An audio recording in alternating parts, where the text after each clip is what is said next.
Red Beard Podcast is brought to you by these cool dudes.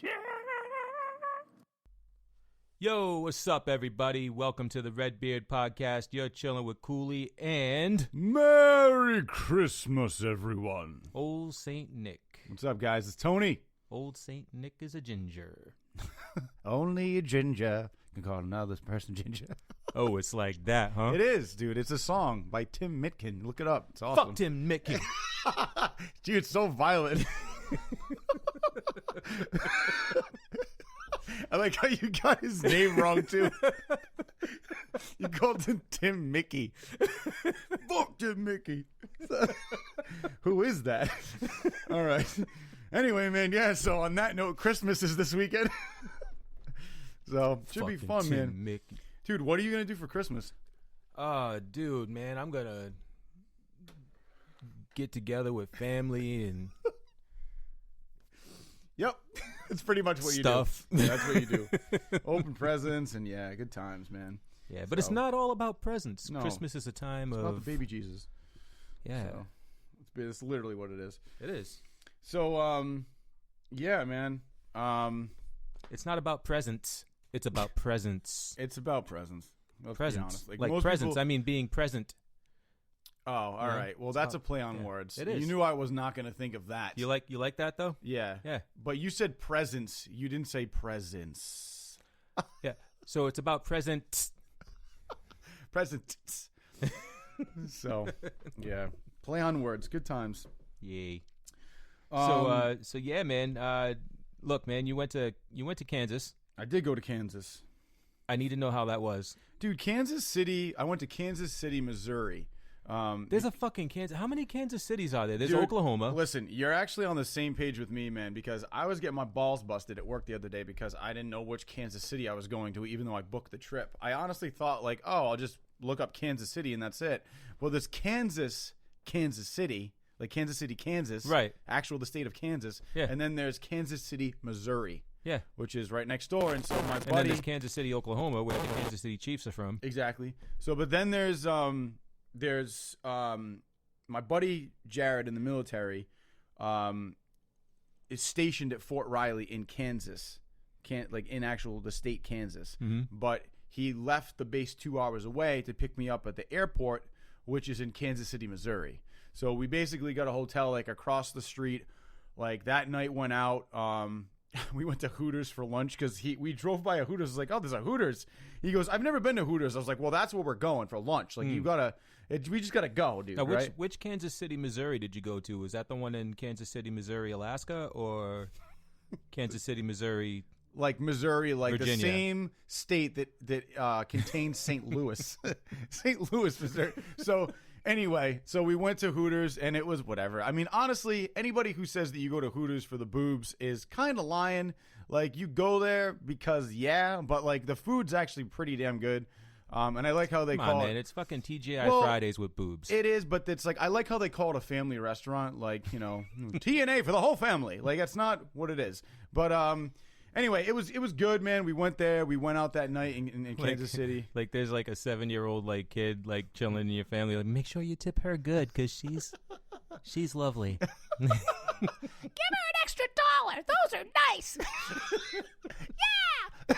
So no, I mean like I honestly thought that that it was a very flat place. And I did not know this. There's a law. Is that a play on words? Yeah, it is. It is. That's good. I actually did not know this, but in Kansas City, I guess, Missouri, you can't buy alcohol and like soda in the same place. Like we went to a liquor store to get a bottle of something, right?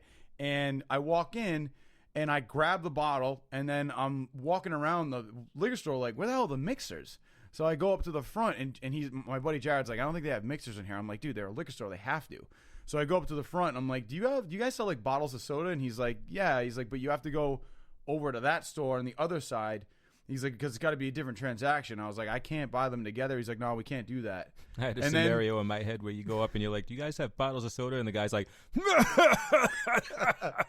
he needs soda. Get the fuck out of here. Get him! So I end up in a room chained up because I asked for soda. No, so I mean, like, it was get him, get him, Jonas. so no. It was. I mean, it was weird, but that was a law I wasn't aware of. So whatever. I had to make 2 separate transactions.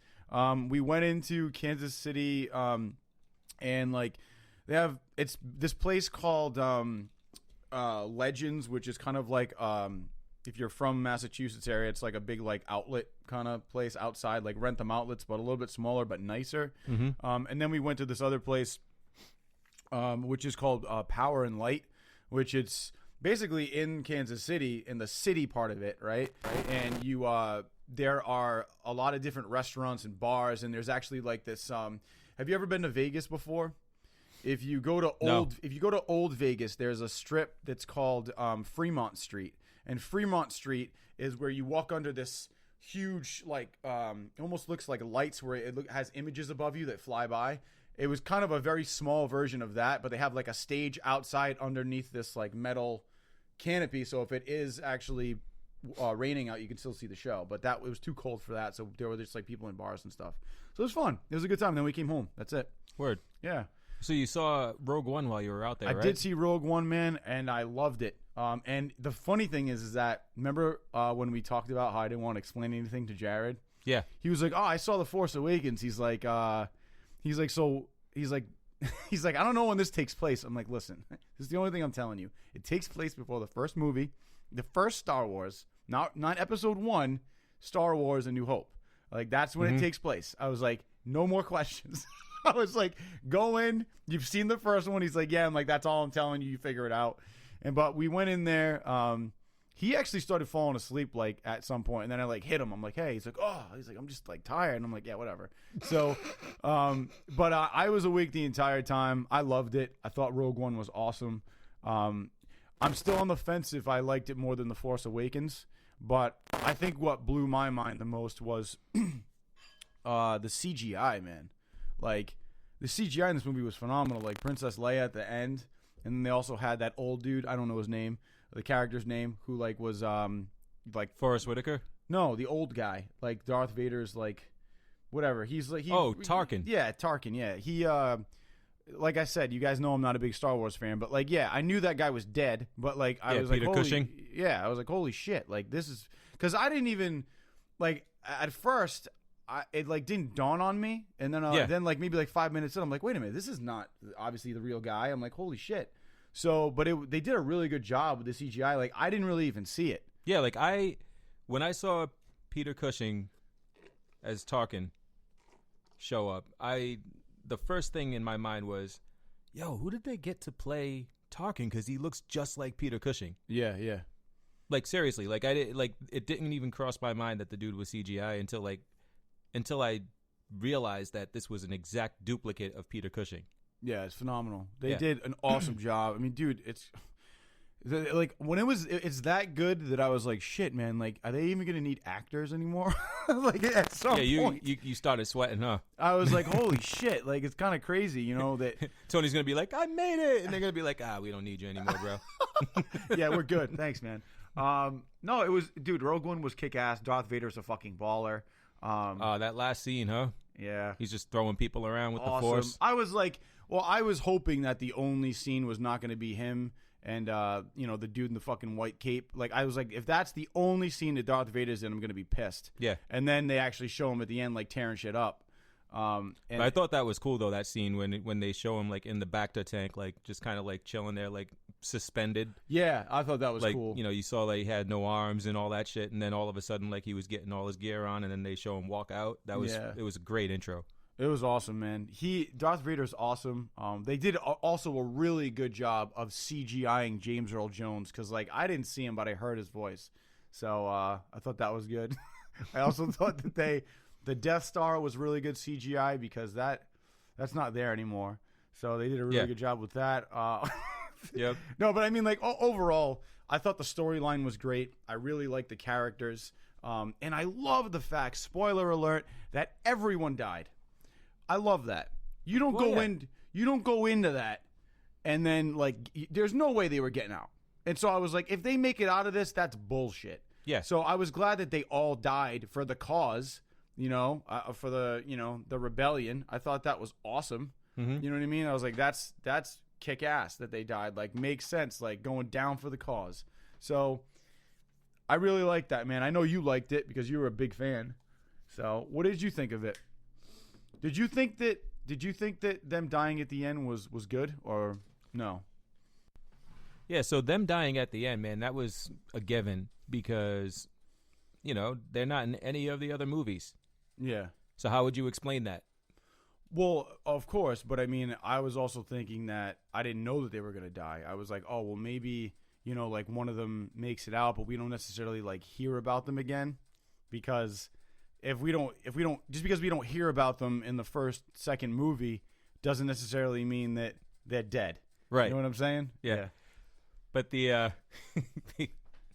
my rabbit is going ham on his water over here. I don't know if you guys can hear this, but it's fucking hilarious. Anyway, people must think we live in a zoo. Like my cat's like making noise in the background. Your rabbit, like, oh my god, we record in different places. Poor Harambe. But the reality is that these guys, like, they did a really good job of making me forget that they were gonna die. Is what it is. Yeah. Because I didn't want them to die. By the end of the movie, I was upset that they, killed off some of my favorite characters in the film, which was almost all of them. I thought they were all awesome. Yeah, they were. I'm one with the Force. The Force is one with me. He was great. The Force. He was great. Yeah, the one guy who I thought was a Jedi at the beginning, but is just not. Yeah. He's just a really good at missing bullets. So, like, that's what he really is. I can hear the fucking laser coming at me. Move to the left. Yeah. That's what that is. Yeah, the coolest shit though for me in that movie was Bodhi, the pilot. Yeah, yeah. The Imperial pilot that defected. When he goes to see Soul, and they bring him and they put him in front of Soul and they take the thing off and Soul is standing there and he puts the breathing mask to his face and it sounds like Vader. And you see this other guy, he just looks like he's like starting to like fucking have like PTSD. He's like sweating and shaking and he's like, oh my God, it's Vader. Right? Yeah, yeah. It just, that shit was awesome. Yeah. Because it just kind of made the fear of Darth Vader that much more palpable. Right. Like you could see like, the effect that Vader has on the people that work for the Empire. Right. I mean, I also thought that I didn't mind Forrest Whitaker. I thought he was going to have a bigger part than he did. I think that was contract money, man. I think your boy, they didn't offer him enough, and he was just like, "Oh, just leave me behind." Well, yeah. I mean, I just didn't like the whole like. I thought it was kind of lame. I feel like Forrest Whitaker's like part took me out of it more than it actually kept me in the film because he was like, I'm Forrest Whitaker and I'm in this movie, but I don't really sound like this. I still sound like this and I have oxygen. Like, you know what I mean? Like, dude, at least I expected him to be like, I'm going to breathe now. Okay, I'm good. But like, it was like he takes this big puffin of oxygen and he still sounds like shit. Like, all right. I don't know. I thought that was a little lame to me, but whatever. And he went out in kind of a cheesy way, but I could agree with you on that. Yeah, it was probably contract money. Yeah, he was like, yeah, you can get me for like 45 minutes. Yeah, and that's it. And then I'm bouncing. Yeah, and a retractable oxygen mask. Yeah. So. Yeah, I don't want to have to put that shit back on my own. Yeah. Yeah, it did it half the time, too. So, but Rogue One was good, man. Loved it. I also saw Office Christmas Party, which I told you I was going to see, but I saw that back home. And I mean, I feel like you were kind of shitting on Office Christmas Party. No. Because you're like, you're going to see that instead of Rogue One. Yeah, like, but, no, like, to me, Rogue One is like priority. It's like, get your priorities in order. Right. You know what I mean? Like, and that's the only thing I was saying. I still thought that Office Christmas Party looks amazing, and I'm going to see it. It's just it wasn't a priority for me. You know? Let me just tell you that you need to make that a priority to see it because it was fucking hilarious. Like that movie was. I went into it like Becca and I went into it excited to see it, and it didn't disappoint. Like, it was actually funnier than I thought it was going to be. Everybody was great in that. Kate McKinnon rocked it. Like, her character is so like somebody that works in an office that is trying to make sure that like everybody stays in line with HR. So it's like, she's like, oh, well, let's make sure we don't do that. Like, like let's got to keep it, keep it correct, HR. So she was just like looking at everything everybody was doing and like trying to keep everything like politically correct. And then you just see like this other side of her come out at the end, like when she gets a little drunk. It's just like, it's amazing. So she was probably one of the shining stars in that movie. I also am a big fan of Jason Bateman because Jason Bateman just has a way of saying these quips without actually, while keeping a straight face. They're kind of like backhand insults. So, and he's always been good at that since like Horrible Bosses. You know what I mean? Like, oh, you're really going to do that? Okay, cool. What about that? Like, you know what I mean? Just say something. Right. And it'll be funny. And TJ Miller's TJ Miller. He's pretty much like the same guy in every movie, but you get to see a little bit of, I think a little bit more character work from him in this movie. I just think like as an ensemble, the cast really came together and like made the movie work because this movie could have bombed. Like it really could have bombed. And I think it still did kind of bomb because of Rogue One. Like anything else that came out next to Rogue One technically went down the shitter. You know what I mean? Because everybody's going to see Rogue One. So, I don't know. I mean, definitely go check it out, though. It's worth it. I mean, I don't really want to give you guys a synopsis of the film because it's not worth it. Right. I think you should just go see it for yourselves. But trust me, it's kind of one of those movies that's like, I think, an instant classic where you could watch this every holiday and get a good laugh out of it. I'm all about it. I'll definitely go check it out. Yeah. You also went to go see fucking Assassin's Creed. Yeah, is that really... Does it deserve the name Assassin's Creed or what? So, I was thinking about it since I talked to you about it yesterday. My initial reaction when I got out of the film, I went to go see it with Jim Rock, and him and I are both Assassin's Creed fans. Me being more of an Assassin's Creed fan than I think anybody, in my circle of friends. So, I went to see it. You've played every game, right? Every game, yeah. And I'm actually still playing the Jack the Ripper add-on to the last Assassin's Creed. Syndicate, thank you. So, and that's been fun so far, but it's just more of me having time to finish it. But so being a big fan of the game and going into the film with probably unrealistic expectations, I really wanted this movie to succeed, and having Michael Fassbender in it and Jeremy Irons in it, I was like, oh, this movie's going to kick some ass. But it didn't have it. When I left the movie, I was a little disappointed because I just wanted more out of it. But after I've had time to kind of let it marinate and let me think about it a little bit more, it wasn't a bad movie. It's just that when you try to compare it to a video game that has encompassed so much over the course of 6-7 games, you're not going to see all of that in a 2-hour movie. Well, no, listen, hold on, before you go on. Forget all the Assassin's Creed games. Yeah. Just take it from the standpoint of one Assassin's Creed game. Yeah, but I'm also thinking the first one. But you can't, because the Assassin's Creed they basically created a whole new lineage in a sense. Like, so Michael Fassbender is playing a guy called Cal Lynch, or he turns into Aguilera. That's the assassin, and he's basically his ancestor or whatever, that he basically takes over the identity of, and it's a whole person that's never been in like the game before. So you're starting like this whole new lineage of things that have not happened in the game. They created a whole new character for them, but they're taking elements of the game and basing the movie around that. So there's a couple things that I liked about it. I thought the action scenes that they had were good, but I felt there could have been a lot more of them. I also felt that what they did with Michael Fassbender as far as like looking like an assassin and the costumes and the setting of the movie, I thought was good as well. I also really liked, putting the blades in the arms and stuff like that. Like, those are very realistic. I thought they did a really good job with Abstergo and showing like there are definitely images from the game where like he's walking around in this section, which is almost kind of like a a section of Abstergo where there are like birds and like plant life. Like that was cool because that's right out of the game, and that was like a mirror image of that. And I really enjoyed that.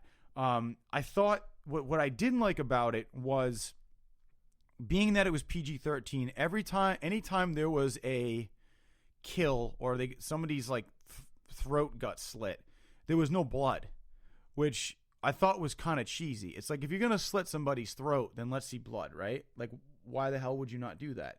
I also didn't like the fact that there wasn't enough tension between the Templars and the Assassins. Like the Templars and the Assassins is the whole thing. Templars want the Eden of Apple. The Assassins are trying to make sure that it stays safe.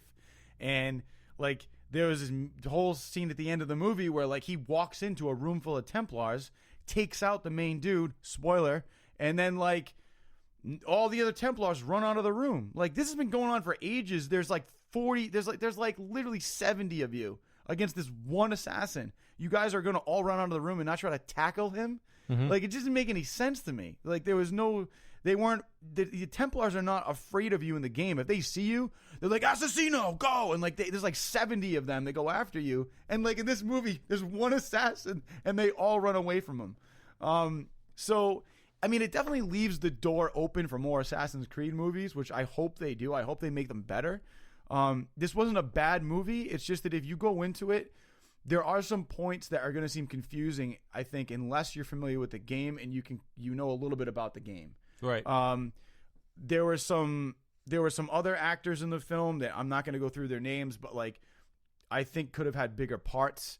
I think they kind of were unused. I feel it's kind of like a waste. Like why even have him in the movie because he's so talented unless they plan on using them more in the future. And I really didn't like the Animus. Like, I thought the Animus, the whole, like, arm that comes out of the ceiling and hooks onto him, I thought was a little cheesy. I think that they could have done a really good job with, I think the Animus, laying down and having that glass shield come over you, I think is probably what they should have done. Because that's just the way that it's been done in the games, and it worked for Keanu Reeves when they did it in The Matrix, when people laid down in a chair and they were in this other world. Like, it was suspension of disbelief. But I think they're like, oh, well, we got Michael Fassbender. We might as well, like, use his, like, agility in this film and show him, like, jumping up and down. And he's all, like, kind of ripped out, like, seeing him, like, move around and flip around while he's attached to this Animus. Like, that's probably – they wanted to give people something visually to watch rather than a dude just laying in a chair. So that's probably why they did that. And I think it adds to kind of, like, the entertainment of the movie. But because once you're in the Animus in the game, you're just the assassin. Right. You know what I mean? So – I think they wanted to give us something to look at rather than him just laying in a bed. So, with that being said, it wasn't a bad movie, but it wasn't like phenomenal either. I would give it like, on a scale of 1 to 10, I was giving it like a soft 5. I'd probably give it like a 5.5, 6 out of 10 now. And the more that I thought about it, because it wasn't a bad movie, it just. I think it needed a little bit. It needed generous. It needed a little bit more of a punch behind it. That's all. It's like I'll give it a 5.5, 6 maybe. Oh well, it was. I mean, it didn't like. It didn't bump up my rating anymore because Right. I wasn't thrilled about it. But after I thought about it, like there are some things that were pretty cool. Right. But I just like got out of there kind of bummed out because I wanted more. I feel like your initial reaction, right, is I don't know. I almost feel like it's more honest because like there was enough in the movie to piss you off to make you overlook the things that were positive, right? Mm-hmm. So I don't know. Like, would you pay to go see it again? No. I wouldn't pay to go see it again because there were more things that I feel confused me than actually. And my buddy Jim, he plays the games, and I said to him when I got out of the movie, I said, "Man, I feel like if you didn't play the Assassin's Creed games, you'd be so confused." And he goes, "Dude," he goes, "I've played the games and I was confused." Like Right. it just didn't. I don't know. It was a little weird. Jeremy Irons, man, like completely underused in this movie. He was in it for maybe 15 minutes. He's been underused in everything he's been in lately. Yeah, I even looked at Jim. I was like, "Close your eyes. It sounds like it's Scar." Like, you know what I mean? Like you're literally listening to Scar Well, when he was making it his is, speech. though. I know that, but it's like, but the way that he sounded, I was literally. I mean, like Scar, but Scar wasn't like he didn't make a voice for the character. Like he was just himself. Scar was basically Jeremy Irons. I know what you're saying, but I'm also saying like it was just funny because I'm watching Assassin's Creed and like I'm literally like he's doing this speech and I'm like, dude, it's fucking when he's like stick with me and you'll never grow hungry again. And I'm like, this is the same fucking speech. You know, I don't know, whatever. So I wanted to. Not really a game, but I wanted to, run a couple of things by you. Yeah. First of all, going back to Rogue One, K2SO, the Imperial droid that was kind of hijacked and reprogrammed by the Alliance. Yeah. Fucking awesome, right? Oh, he was awesome. He was hilarious. You know who he is, right? No. Like, you know who does the voice? Nope. Your clone. The clone, what? Your clone. My clone? Oh, fucking, are you serious? Yes. Alan that's Tudyk. right, Alan Tudyk. I didn't know that was him. So he does the voice. It's a dark film, and that character added much needed comic relief. Yeah, he did. To really kind of add some balance to the film, but and I loved it. I thought he was hilarious.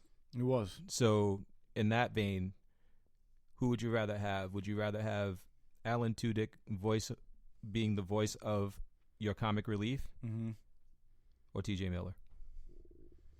Alan Tudyk. I mean, because I feel like Alan Tudyk's voice is suitable for a droid, where I don't think they would have T.J. Miller because he would be like, T.J. Miller just sounds like a stoner. Okay. So I don't feel like he has the right like cadence in his voice for a droid, where I feel like, it's the same thing as Jarvis in Iron Man, where he's like, oh, hello, Mr. Stark. And it's like you got it just it sounds it just sounds better, where you got TJ Miller who's like, you think we should like do that? Oh, I don't know. Like, okay, I'm gonna go smoke some weed. Like that's that's a really shitty TJ Miller impression, but like that's kind of the cadence of his voice. Right. Where you have, Alan Tudyk who just sounds like a droid. All right. All right. How about Alan Tudyk or Coleman Domingo, who is the, if you don't know who he is, he's the guy that plays Victor Strand on Fear the Walking Dead. Victor Strand. The black dude. Oh, wait a minute. The black dude in The Walking Dead. Which one? The one that sounds like an Old Spice commercial. Oh. I'm on a horse.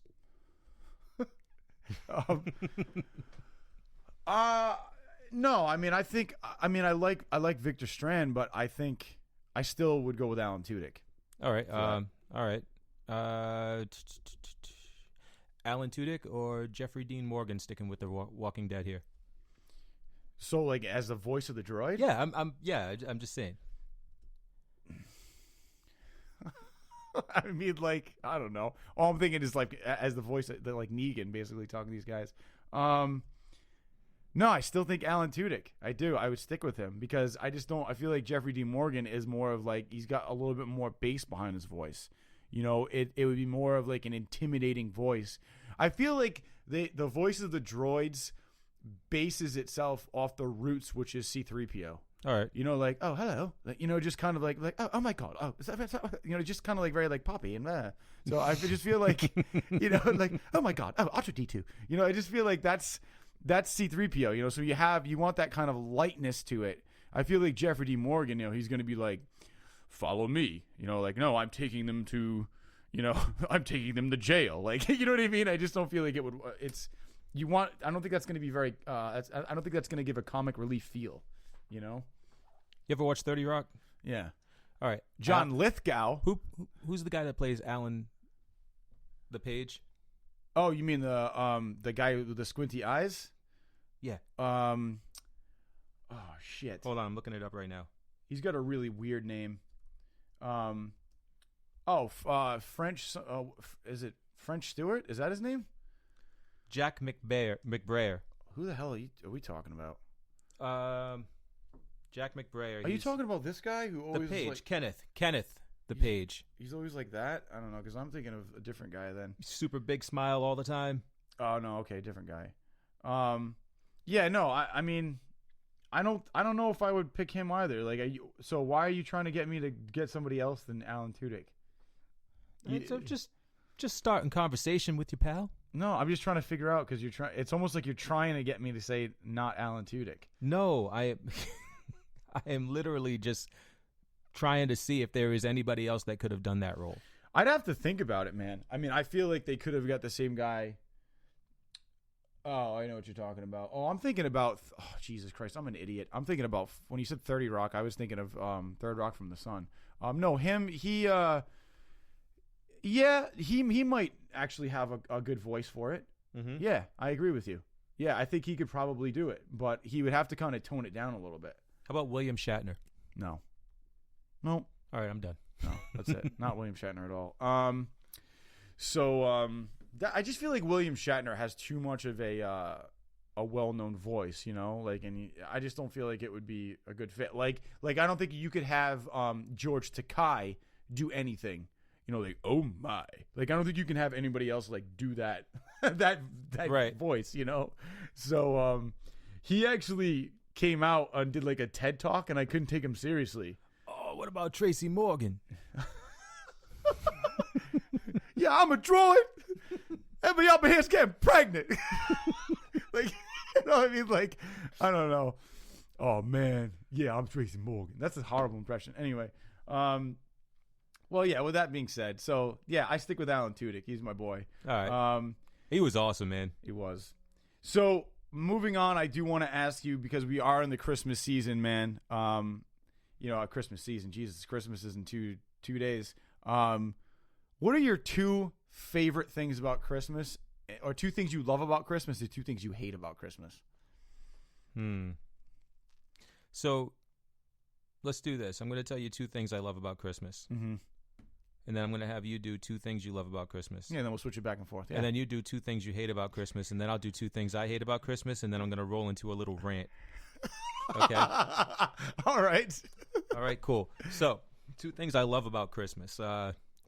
Just, I don't know, beginning together with, you know, family and friends, and like just feeling like you're part of something. You know what I mean? Yeah. Because like all year round, you know, you really just kind of go through life just kind of, you know, playing the part of being the guy, the provider, you're not really like surrounded by loving individuals, right? Like, because nobody really gives a shit about you except for maybe your close friends, like you and I hang out, like, or like if I hang out with a buddy of mine or whatever. But I'm saying, like, you're just surrounded by people that are just, we're all having conversation, having fun, drinks and stuff like that. And it's not for something that's for an individual or for like a, you know, like, it's kind of like, so Christmas and Halloween are like two of my favorite times a year. Mm-hmm. For that reason, because like, you know, I can go to a Halloween party and it has the same effect on me. You know, you're just surrounded by people and like everybody's just having fun and having a good time, but it's not, you get what I'm saying though? Like, no, I get what like, you're saying. Yeah, Man, and yeah. like everybody, like we're just chilling. Christmas a little more so though, because it is definitely more just people that you're intimate with. You know what I mean? And then the other thing that I love about Christmas is like basically sitting back and watching that shit fucking implode. I love getting my family together, and I love seeing everybody just go off on each other. I mean, that's a real thing, man. Like, but I mean, like, I enjoy it. Like, so I love getting everybody together, and then I love watching them tear each other apart. It's the fucking best. Like, because I'm not part of it. Like, I'm just watching. I haven't told you this, but I hate you. I just wanted to bang your aunt. Like, I just like somebody, the drunk person. Yeah, like that's saying like like the family. It just says stupid shit when they get drunk. That's saying like if I could be a fly on the wall. That's saying, you know what I'm saying? That's exactly like, it's not if I could. It's like every Christmas I'm the fly on the wall. I'm like just watching this shit happen. Yeah, you know. So those are like literally the two things are like all in the same bucket. Yeah. All right. I can see that. I think my favorite thing about Christmas is, obviously like getting together with family, you know, because just, I mean, let's be real. There's so much bullshit going on in the world that, you know, like it's good to kind of like just like put all that crap aside and get together with your family and just have a good time and forget about all the shit that's going on. You know what I mean? Because it really is. It's like there's so much. Anytime you turn on the news, it's all negative. It's all negative shit, which is why I don't watch the news, because it's just fucking depressing. And not to say that I ignore that stuff that's happening, and there are a lot of shitty things that are happening in the world that should be, known about. But sometimes you just need a break from it all, and I feel like being with your family and talking about stuff and having laughs, that's what I really like about it. And I feel like Christmas just brings about this whole different feel to the day. You know what I mean? It's just like, it's Christmas. It's a happy time. Everybody's together. It's my favorite holiday. Right. And being around, like, the houses are decorated nice. You got the Christmas tree. Like, everybody's just in a great mood, and I love that. The other thing I really like about it, Except for those people that are like, fucking Christmas music already. Everybody's, it's only Thanksgiving. You know what I mean? Like, like they're just like complete assholes. You know what I mean? yeah. Turn it off. My ears are bleeding. Yeah, whatever, man. Fucking take your hemorrhoid medication. Bing Crosby never made anybody's ears bleed. You know what I mean? He's got such a beautiful angelic voice. He does. You know?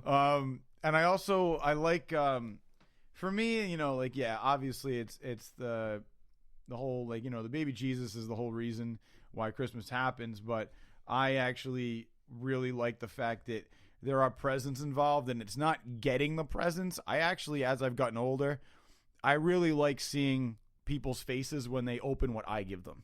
Like bringing that smile to their face. Like it used to be all about me when I was a kid. Like, oh, I can't wait. What'd you get me? Because that's what you are when you're a kid. Right. But I actually like seeing the faces of people open up the stuff that I get them and the reaction they have.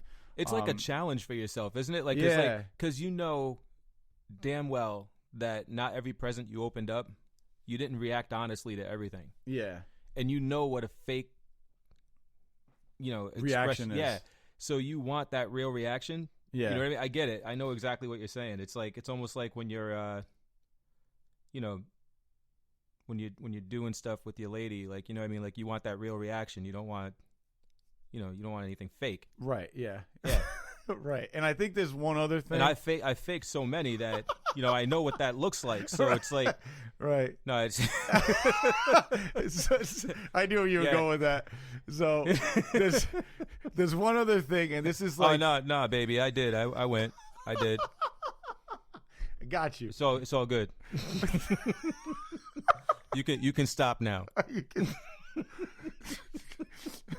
I like there's one other moment too, and it's like, and it's not saying like I like getting drunk, because that's not what I like doing on the holidays, but it's like after you've had like 1 or 2, 3 drinks, you know what I mean? You start to get like that buzz going, and you're just having a good time, and everybody's laughing. Like that's like that perfect kind of feel, like, you know what I mean? As throughout the day where you're like, all right, like I'm feeling good, I'm having a good time around my family. Like I like that too. Right. You know what I mean? But I don't like getting tanked, because that's just like the worst feeling ever. But there's that happy medium, so that's in there too. So what are some things you hate? Why don't you go? You go. I'm gonna take a while. Go ahead. All right. 2 things I hate about Christmas. I hate that people overlook the holiday and it turns into a fucking madhouse. Like especially if you have to go out in the Christmas season to get anything. People are getting in each other's way. People are like, it's almost like becomes like, it's not about Christmas anymore. It's about like rushing around. Like how many times do you hear people say, oh man, it must be crazy because of the holidays? It's like everybody's rushing around and making it crazy. You know what I mean? Like it doesn't have to be like that. Like yeah. I like when people are like, I like that moment when you're talking to somebody and then at the end you're like, yeah, have a nice holiday. Merry Christmas. It's like, all right, that's what I'm talking about. But it's like when you get like that, oh, I gotta get to the friggin' market to get all this shit. There's fucking lines everywhere. It's like, all right, dude, chill out. Like, cool, you gotta go to the market to grab a couple things. You know it's gonna be busy. Relax, man. You're not the only person that had this idea. Like, stand in line, go on Facebook on your phone, take a breath, you know what I mean, before you give yourself a heart attack. Like, I don't like that rushing around crap, and that the attitude. I feel like everybody should be kind of just like taking a breather. If you left shit until last minute, you brought that shit on yourself. The other thing that I don't like is I don't like when people go out for Christmas instead of actually like doing the home thing. Like, I don't like that. I never did. I feel like you can go to a restaurant anytime, but if you go out on a holiday because, I mean, I get it if you don't want to cook and it's a big thing, but like have your family help you out. Like if you don't want to cook, like just tell your family, be like, hey, cooking's a lot. Why don't we do like a potluck this year? Everybody bring something. You know, but I still feel like it should be like a thing you do at home with your family. You go out to a restaurant, it takes the flavor out of it. And I always end up feeling bad for the fucking waitress that is here on Christmas. She doesn't want to be here. She's here because her boss told her she had to be. Right. Like, I'm sure she's got better stuff to do. I hate places. I think this is basically what it comes down to is I hate places that stay open on Christmas. Shut the shit down. Let your employees go home. Spend time with your family. Yeah. Like Dave and Buster's is open on Christmas. Hey, what Fuck that. are you doing for Christmas? You know, nothing. Like, you know, I'm you know, here alone. My family's like in another state, so I'm just like, oh, cool. Can you work? Yeah. Like instead of like inviting them to your house, like, you know what I mean, and be like, hey, why don't you come hang out with us? Yeah, no, I get it. I hate that shit, man. Yeah, I always feel because I've had to work on Thanksgiving when I worked in restaurants. I want to kill myself. Yeah. My family's home having a meal, and I'm waiting on some asshole who fucking their little kids being a bitch, you know, and like they're spilling chocolate milk all over the fucking table. I got to clean it up. Yeah, because like, they got gift cards the night before. Yeah, all set. So that's the thing I hate. But go for it. I know you got a rant coming, so I got a couple of rants. Well, this one's not really a rant, but I mean it's enough, man. Like I absolutely hate people that manufacture these like these must-have gifts. Oh yeah. Like Hatchimals. That's the rage right now. That the Nintendo Classic System. Oh yeah. Right? Like people go and they like buy the Nintendo thing. Nintendo manufactured that fucking disaster because like they only make like 3 of them a fucking year. Yeah. But like Hatchimals, for instance, like I mean, like I guarantee you that there's somebody that goes out, buys a shit ton of them, like just wipes out the store, right? Right. Like fucking takes them home, puts them on eBay, and like you got these kids that want the fucking toy and can't get them. Yeah. And it's because some jackass fucking wearing a shirt 2 times too small for him, right? Going home, fucking selling the shit on eBay, kicking back and having a beer to some parent that really wants to buy it for their kid who needs to have it, and they're spending like $400 or $500 for something that costs $20. Yeah. Well, it's kind of like that scene in Jingle All the Way. Yeah. Where Sinbad is talking about like he's like, and then you got these toy companies that put these things. He's like, and you can't give them to your kids because there's not enough of them. And he's like going off. Yeah. You know, like that's the exact thing you're talking about. Yeah, you and know? I hate it, man. I hate it because you know I've been that kid. Yeah. Before. You know, and can't it's like get what you want because you know. Yeah, and you literally like have to form relationships with like the people that you know run the toy store that you usually go to. Like when I was a kid, like I learned that at a very early age, and like I started like you know just making friends with like managers and shit, and like, hey, did this come out yet?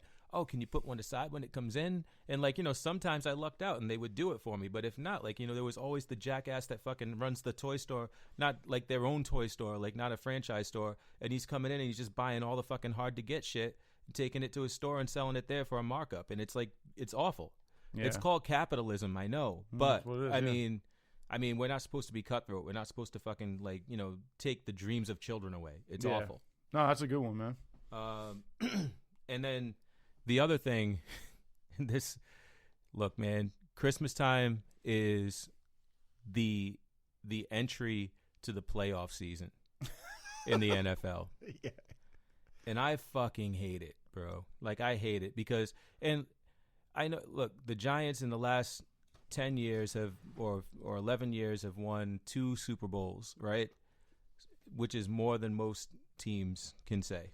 Yeah. So I really shouldn't really be upset. But the fashion in which they do it every fucking time, it's never just like, oh, cool, I know the Giants. Like the Patriots, I envy you guys because y'all are chill. Like all year, you're good. You know what I'm saying? All year long, you're just like, yeah, they're going to be in the playoffs. I know it. Why? Because they've been in the last 18 years, they've been in the playoffs, right? Right. Fucking the Giants are like, you know, it's like last night, they fucking played a game and lost. Like, it was the game that they needed to play to clinch their berth in the playoffs so that we could just fucking relax as fans. Now we got to fucking watch all the other games and fucking wonder what happens, and then we got to see what happens next week and hope that they beat the Redskins, and everything's like, you're sitting on the edge of the seat, you're having a fucking heart attack. It's just every friggin' season as a Giants fan. That's I hate that the most. And right now, I am really fuming, and this is what I wanted to roll into. I knew this was going to be a good segue.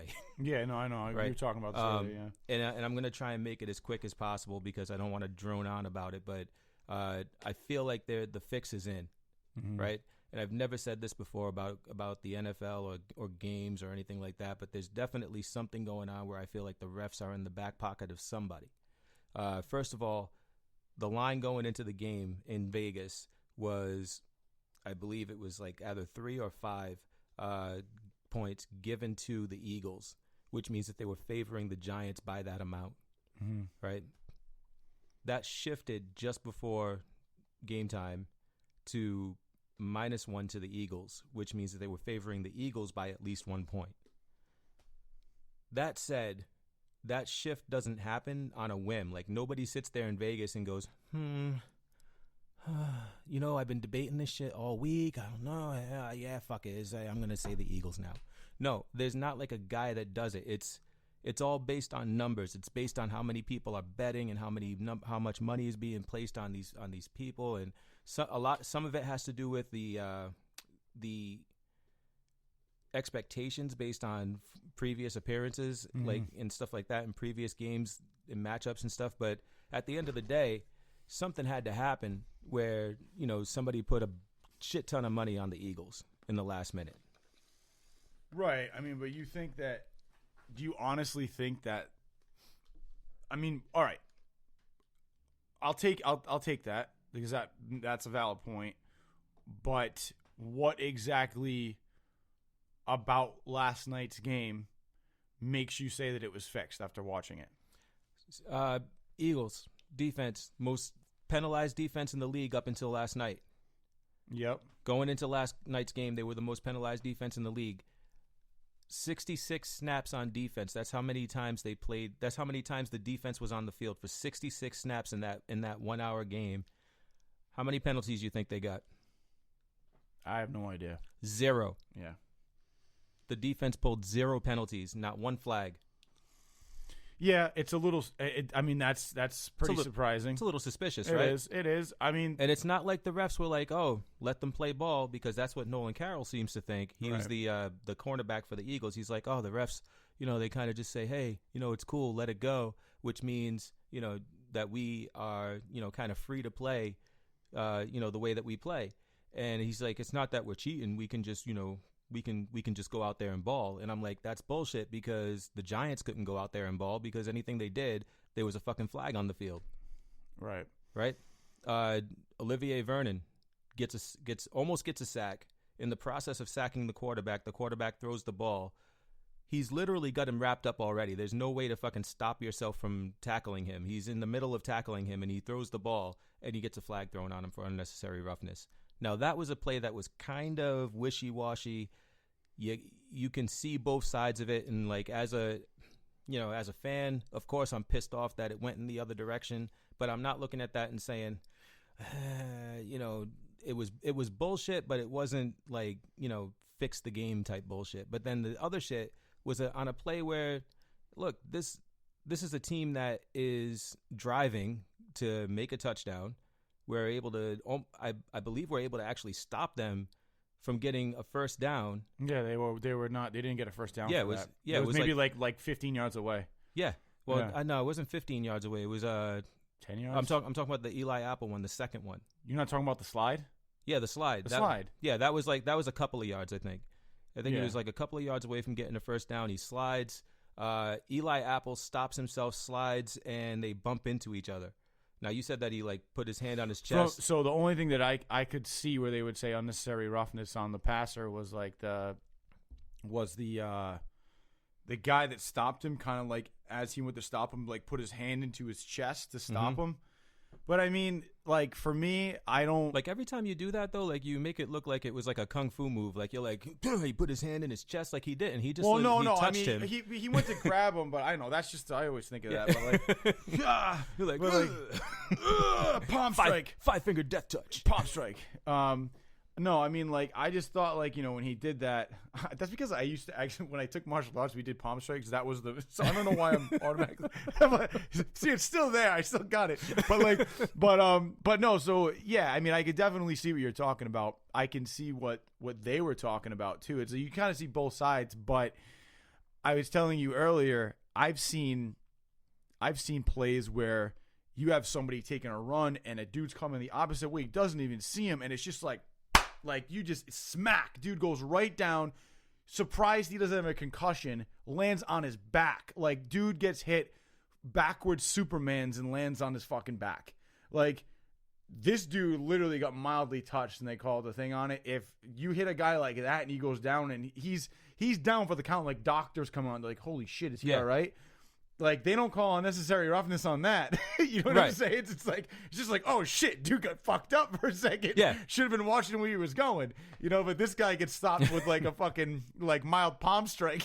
Like they're saying they throw a flag. So yeah, I can see what you're saying. It's garbage. And it extends the drive for the Eagles. Now, does that guarantee that the Eagles are going to win the game? Does that guarantee that the Giants lose? No. But what it does is it gives an unfair advantage because that drive was ended. They were going to punt. I can't remember if they were in field goal range, but either way, it wasn't 7 points on the board. But it became 7 points on the board because the drive got extended. They got 4 fresh downs, and they were able to keep it moving. Where the Giants had effectively stopped them 2 times. That's 2 times that happened in the game. And then the third thing that really friggin' frustrated me was the no call on the defensive holding / pass interference against Sterling Shepard. Okay. You know, it's a critical play. We're trying to keep the ball moving down the field so that we can get a score and kind of go up and actually take the lead. And we're moving the ball. We're doing it. And Shepard is about to make the catch. He can actually, like, as soon as Eli throws the ball, this guy's, like, got him wrapped up. Like, the ball's, like, in the air. It's heading towards Shepard. Guy's got him wrapped up. He's holding him, locks his arm up in an arm bar, and keeps him from being able to use both hands to catch the ball. And that's not textbook defense. That is actually considered pass interference and holding. Yeah. And the refs didn't throw a flag. Not at all. They didn't even consider throwing a flag. Even after Shep was looking for a flag. Like, I mean, it's not like nobody called it out. Like, you know, Shepard was like throwing his arms up like, hey, what's going on? Where's my flag? Blah, blah, blah. Nobody even considered even looking at the replay. Right. But, to me, that was bullshit. And then, you know, like later on you hear like Carol saying this thing about, oh, the refs are saying just go for it and let it go. And yeah, see, that's a little sketchy right there, though. I mean, like, if a ref says that, like, I mean, technically he's saying that he said that. There's no proof to say that, but I feel like if they had a recording of that, like, that would have been interesting. You know, like, it's like you have, I don't know. I'm not, it is sketchy, but if the fix isn't in, there's two scenarios here. If the fix, it's either fixed and somebody knew that this shit was going to happen and they've had the refs in their pocket and the refs made that shit happen so that somebody could make money off it, or the converse idea is that, hey, it wasn't fixed, but the refs fucking suck and we need better refs in the NFL because this shit is ridiculous. You can't do this shit every week. And Victor Cruz even went on record last night and was just like, this isn't new. This is every fucking week with us. We go out there and you got somebody draped all over us holding, like, you know, screwing up plays. The most notable were in Pittsburgh and in this game, and they're both games that the Giants lost, and it adversely affected the game's outcome for the Giants. And there were no calls. Never get a call on pass interference. right, But the flags are flying everywhere else. right. So, you know, to me, it's fishy. It's just a really, really fishy situation. Well, I mean, we're going to see how it plays out. I mean, there's really not much. It's an interesting concept, but there's really not much we can do about it now. I mean, it sucks that is going on. Like, I get it, man. Like, I think it's bullshit, but Yeah, and like I said, hey, you know, I'd rather be, you know, in contention for a playoff spot still, you know, than to have a win last night. But having a win last night would have locked that up for us, and it would have just made the holidays that much sweeter. Yeah. You know, I could go through the holidays and not have to hear it from everybody in the fucking family who's a Patriots fan. I think you'll be fine. Like Oh no, I'm gonna go across the street to the in-laws' house because yes, I'm that fool that bought a house across the street from the in-laws. I'm gonna go across the street to the in-laws' house and it's gonna be fucking open season on Cooley the fucking Giants fan. whatever. What? I'll record it. Watch. Yeah. So would you rather, man? We're gonna get into some of that real quick, and then Let's do it. then we're gonna wrap it up. Hell yeah, let's do it, man. Do you want to go first? Or do you I'm want gonna- to ask me first? Yeah, I'm gonna ask you first. You got it on your phone too now? I do, yeah. Good. All right. So, would you rather have a hairy chest or a smooth chest? Like permanently? So I don't know if this question is: would you rather have it yourself or would you rather touch one? But I think I'm it's gonna say go would with you rather, like Yeah. yourself. yeah. I'm probably gonna say smooth because if it's all the time hairy and I couldn't shave it, I wouldn't have a choice. So I'd like to be able to kind of like just, if I want to have it smooth, it's there. If not, I got a shirt on. I'm gonna say hairy because I'm a man. All right, cool. Uh, You're a man with that noise? 83% of men Yeah. would prefer a smooth chest. I don't know if that's the thing. I don't know who's answering these questions. Anyway, next. Yep. Would you rather see Batman movies or Captain America movies? This is lame. Well, my answer is Batman movies, but you would say Captain America. Yeah, I would. All right. I'm not even gonna. I don't give a shit about the percentage there. You're taking a picture every time you get to a question. Would you rather lie for the rest of your life or tell the truth for the rest of your life? Tell the truth because lying is just going to get you killed at some point. It's so tough though because telling the truth for the rest of your life. No, you can tell the truth for the rest of your life or keep your mouth shut when you feel like you have to lie.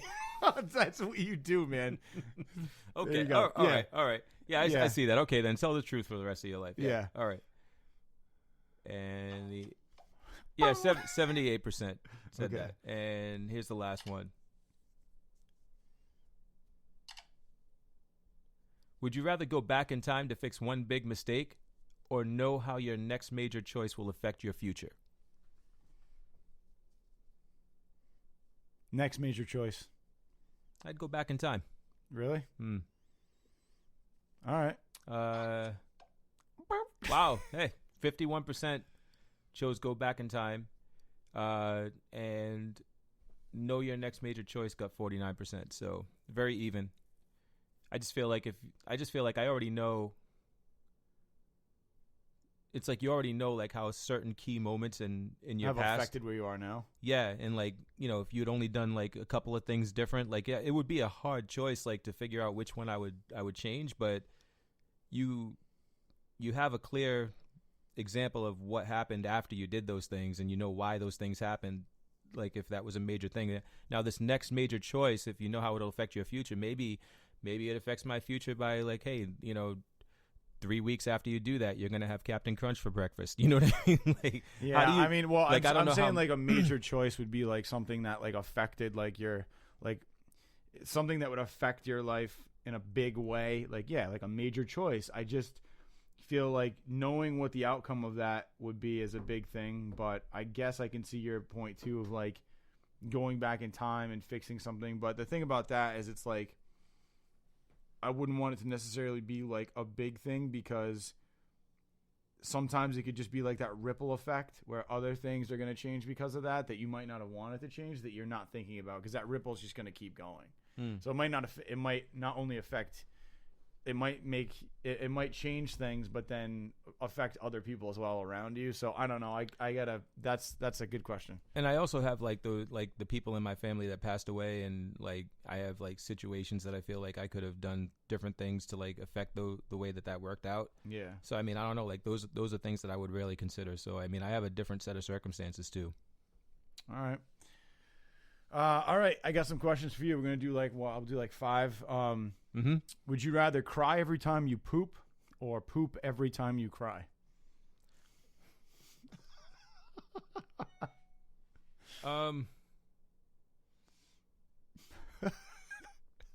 Like I'd have to say cry every time I poop because like I don't know if they're saying like if I can't poop unless I cry. I'd be so backed up. Yeah. 'Cause I don't really cry a lot. I mean, there's like once in a great while something gets me, but I mean, dude, Yeah. like that'd suck. Yeah, well, because I remember you had that situation not too far back, and you were miserable. You were like, "I hate this. I gotta go home." Plus, Yeah. I feel like it's less of a problem. Like if I go to the bathroom and cry while I'm in the bathroom, I'm cool. But if I cry somewhere and like I have to take a shit immediately, like I'd be that would suck. Yeah, I hear you. Be like, fuck, where's the bathroom? All right. Would you rather live by the ocean, Ah, too late. or live by the ocean, or live in the rainforest? I feel like that's easy. By the ocean. Yeah, right. Yeah, fuck the rainforest. There's too much shit I don't know about in the rainforest. Yeah, like bees, bro. Yeah. Or like giant insects that are like bees. Yeah, or like spiders that paralyze you and then fucking snakes eat you alive. Right. Fuck that. I'm good. Would you rather listen to this ad or get to the next question? All right, hold on. Let's see. Would you rather sometimes lose reception in person and not hear what people are saying, or be compelled to dance like a stripper whenever you see a pole? So would you What, I rather have a fucking SIM sometimes card in my head now? Like, well, I don't get it. So would you rather sometimes lose reception in person and not hear what people are saying? Do they mean go deaf? Like, I don't understand. It just says lose reception in quotation Okay, marks. all right. So deaf people just have poor reception, I guess. Yeah, I guess. Or be compelled to dance like a stripper whenever you see a pole. God. I'd fucking rather like lose reception because that shit happens all the time to me anyway. I have ADHD. I mean, fucking people talk to me all the time. I have no fucking clue what they're saying, and I fake it really well, so I'm good. I have practice. All right. Would you rather see Hillary Clinton in the Hunger Games or Donald Trump in American Ninja Warrior? I'm going with Donald Trump. That would be hilarious. Because it would be like, boop, boop, bah, and he would be like, pop, pop, fall. He wouldn't even make it off the first jump. Yeah, that would be more entertaining. Yeah. Yeah. Because if Hillary Clinton was in the Hunger Games, like, the film is going to make her look awesome. Right. You can't change what happens. That shit's live. You know what I mean? Or, I mean, that's real time. Or, filmed in real time. So. Got time for one more. One more. Make it a good one. Would you, hold on 1 second, because I had a good one and then this stupid panda ad popped up. Okay, here we go. Next one. Would you rather be an exploding pineapple or be an Afghan warrior? The fuck is an Afghan warrior? I've never. Hold on. Afghanistan? Oh. What'd you think of, like a blanket? Yeah, I'm like, I'm like a fuck all wrapped up. Like I keep you warm. So I was made by my grandmother. I'm ready for New England. Yeah, but I don't know, fucking Jesus. What was the first choice? A exploding pineapple? Yeah. I'm gonna. I guess I'm a fucking warrior then. I mean, I can't fucking exploding pineapple. That's not fun. No, that's like it's like a one-shot deal. Yeah, one and done. All right. Well, that's our third round of Would You Rather. So there it is. There it is. Word. Yeah. So I'm just gonna say I want to wish everybody a happy holidays, Merry Christmas. Please, everybody, be safe, have fun with your family, and we will catch you guys next week. Yeah, man. Fuck Tim Mickey. Tim Mitkin. Later.